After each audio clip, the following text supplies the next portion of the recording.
dormait pas la nuit. Pendant 2 ans, tu lui as perturbé son sommeil.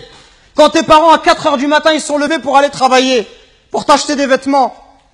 Quand lorsque tu es malade, ta mère, elle trouve pas le sommeil. Même quand tu as 30 ou 40 ans, si tu rentres à 1 heure du matin, ta mère, elle t'attend encore pour demander de tes nouvelles ou pour te préparer à manger. Qui va se comporter avec toi si c'est pas ta mère et ton père?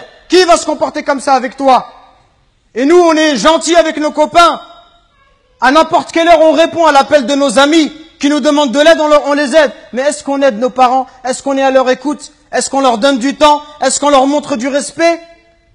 Les anciens, ils disaient, Zayd al-Abidin, le petit-fils de Ali ibn Abi Talib, on lui disait, toi, t'es quelqu'un de très bon avec tes parents, pourquoi tu manges jamais avec ta mère? Il dit, parce que j'ai peur, si ma mère, elle voit dans l'assiette quelque chose qu'elle a envie de prendre, et si je le prends avant elle, j'ai peur qu'Allah, il compte cela comme de la désobéissance. Et il disait rien d'étonnant à cela. Il disait, ceux qui ont vécu avant nous, ils considéraient comme un manque de respect envers les parents que d'habiter au premier étage et que de laisser habiter les parents au rez-de-chaussée. Regardez jusqu'où ça allait. Allahu Akbar. Le simple fait d'être au-dessus de sa mère, au premier étage, sa mère, au rez-de-chaussée, ils considéraient ça comme un manque de respect. Et d'autres chez les Sahaba, ils disaient, quand il y avait un scorpion qui est rentré dans un trou, il a mis sa main et il s'est fait piquer. On lui dit, pourquoi tu mets ta main alors qu'il y a un scorpion? Il dit, parce que j'ai peur que ce scorpion il sorte et qu'il ne pique ma mère. Regardez le respect. Et regardez aujourd'hui l'attitude des enfants envers les parents. Regardez ne serait-ce que le regard, les yeux.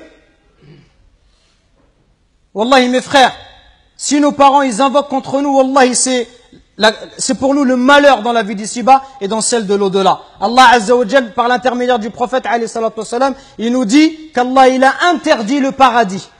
Interdit le paradis à celui qui désobéit à ses parents.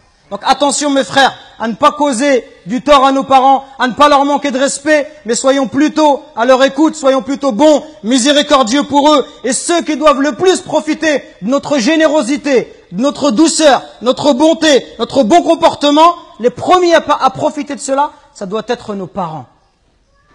Parce que viendra un jour où ils vont partir, et le jour où ils vont partir, tu vas regretter. Et tu vas dire, ah, si je pouvais encore faire du khair à mon père, si je pouvais encore faire du khair à ma mère.